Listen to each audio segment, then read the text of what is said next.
Assalamualaikum warahmatullahi wabarakatuh. Kami dari kelompok 7 akan mempresentasikan tentang tren dan teknologi terkini dalam keamanan informasi. Dengan tema yang pertama yaitu ada Zero Trust Security Model, yang kedua itu ada AI dan machine learning untuk analisis ancaman, yang ketiga itu ada pemantauan perilaku dan anomali, yang keempat itu ada pertahanan terdistribusi. Nah, sebelumnya perkenalkan nama saya Rahmatullah Zulifti Devi dengan NIM awal 23 dan NIM akhir 030 dengan teman saya. Sebelumnya perkenalkan nama saya Agus Wedi dengan NIM awal 23, NIM akhir 034. Perkenalkan nama saya Alini Miratri Wayungsi dengan NIM 23031. Maka nama saya Dilan Akhtar Reza dengan NIM awal 23 dan NIM akhir 027. Perkenalkan nama saya Vika Simawansa, NIM awal 230, NIM akhir 029. Di sini saya akan menjelaskan tentang latar belakang, yang dimana latar belakang ini yaitu tren keamanan informasi terus berkembang untuk menghadapi ancaman yang semakin canggih. Nah, salah satu pendekatan utama yang sedang naik daun adalah Zero Trust Security Model. Model ini itu mengadopsi prinsip untuk mempercayai apapun secara default, baik dari dalam maupun dari luar jaringan. Ah, untuk teknologi kecerdasan buatan AI dan pembelajaran mesin atau bisa disebut juga dengan ML, itu juga menjadi inovasi penting dalam keamanan informasi. AI dan ML itu memungkinkan analisis ancaman yang lebih cepat dan akurat dengan mendeteksi pola-pola anomali dalam lalu lintas data. Di sini ada rumusan masalah, yang dimana di rumusan masalah itu ada tiga. Yang pertama itu apa saja cakupan yang ada di Zero Trust Security. Yang kedua yaitu ada apa saja ancaman yang dihadirkan oleh AI. Yang ketiga yaitu bagaimana cara mendeteksi anomali. Selanjutnya ada model keamanan Zero Trust, di mana Zero Trust adalah strategi keamanan. Ini bukan produk atau layanan, tetapi pendekatan dalam merancang dan menerapkan serangkaian prinsip keamanan. Zero Trust dirancang untuk beradaptasi dengan kompleksitas lingkungan modern yang merangkul tenaga kerja seluler dan melindungi akun pengguna, perangkat, dan aplikasi data di mana pun mereka berada. Selanjutnya, model keamanan Zero Trust dibangun berdasarkan pada beberapa prinsip fundamental. Pertama, model ini menekankan verifikasi identitas yang kuat untuk semua pengguna dan perangkat tanpa memandang lokasi atau jaringan pengguna. Yang kedua adalah konsep akses minimum.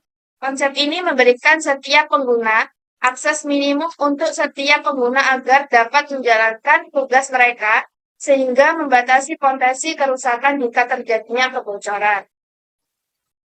Nah, di sini ada AI di mana artificial intelligence itu teknologi yang memungkinkan mesin untuk meniru kecerdasan manusia, termasuk kemampuan belajar, menganalisis data, dan mengambil keputusan.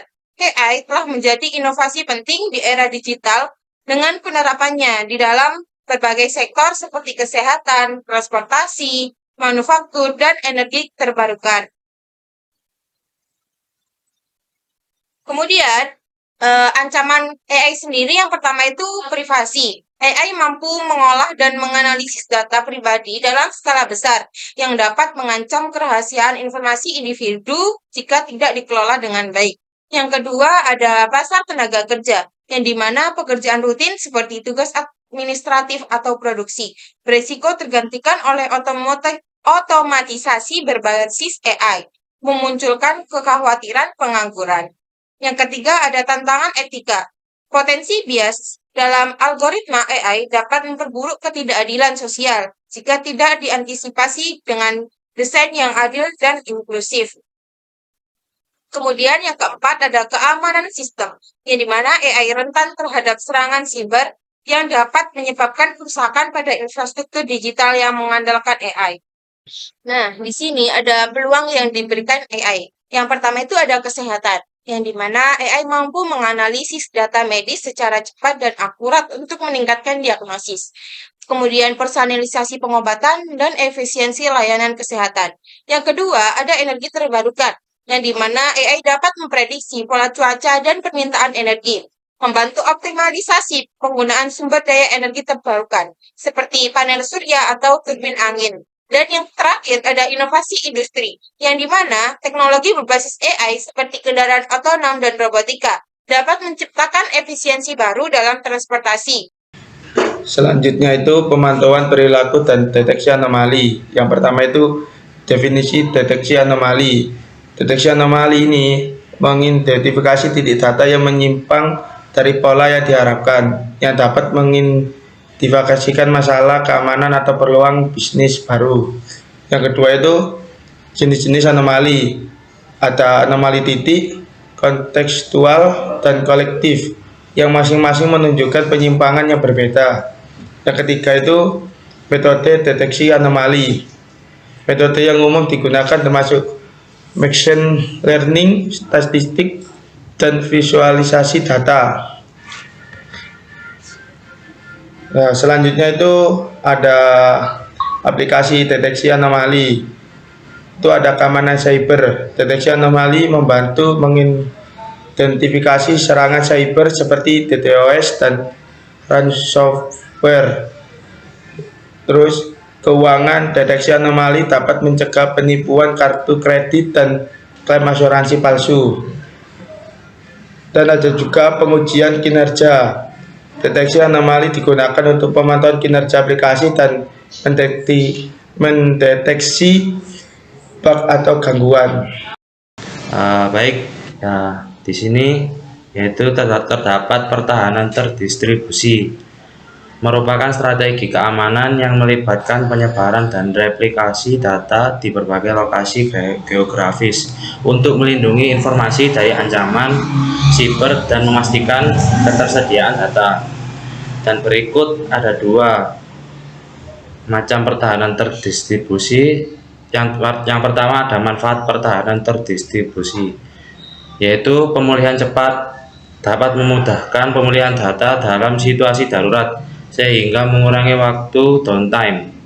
Yang kedua, skalabilitas, memungkinkan organisasi untuk menambah lokasi penyimpanan saat diperlukan, seiring dengan pertumbuhan data. Yang kedua, ada tantangan pertahanan terdistribusi. Tantangan pertama yaitu kompleksitas manajemen. Mengelola banyak lokasi penyimpanan bisa menjadi rumit dan memerlukan kebijakan yang jelas. Yang kedua, biaya implementasi. Meskipun memberikan banyak keuntungan, biaya untuk membangun infrastruktur terdistribusi yang bisa tinggi. Yang ketiga yaitu ada keamanan jaringan. Setiap lokasi harus dilindungi dengan keamanan fisik dan logis yang memadai untuk mencegah akses tidak sah. Di slide selanjutnya ada kesimpulan. Tren keamanan informasi terus berkembang untuk menghadapi ancaman yang semakin canggih. Salah satu pendekatan utama adalah Zero Trust Security Model yang menekankan verifikasi identitas yang kuat untuk semua pengguna dan perangkat, serta penerapan akses minimum guna meminimalkan risiko. Selain itu, teknologi kecerdasan buatan AI dan pembelajaran mesin ML menjadi inovasi penting dalam deteksi ancaman, memungkinkan analisis yang lebih cepat dan akurat melalui identifikasi anomali dan dalam data. Penerapan AI juga memberikan dampak luas bagi sektor seperti kesehatan, transportasi, manufaktur dengan meningkatkan efisiensi dan kualitas hidup. Strategi pertahanan terdistribusi turut menjadi elemen penting dengan mendistribusikan data di berbagai lokasi geografis untuk melindungi informasi dari ancaman siber sekaligus memastikan ketersediaan data secara berkelanjutan. Sekian dari presentasi kami dari kelompok 7. Apabila ada kurang dan lebihnya, saya mohon maaf yang sebesar-besarnya. Wassalamualaikum warahmatullahi wabarakatuh.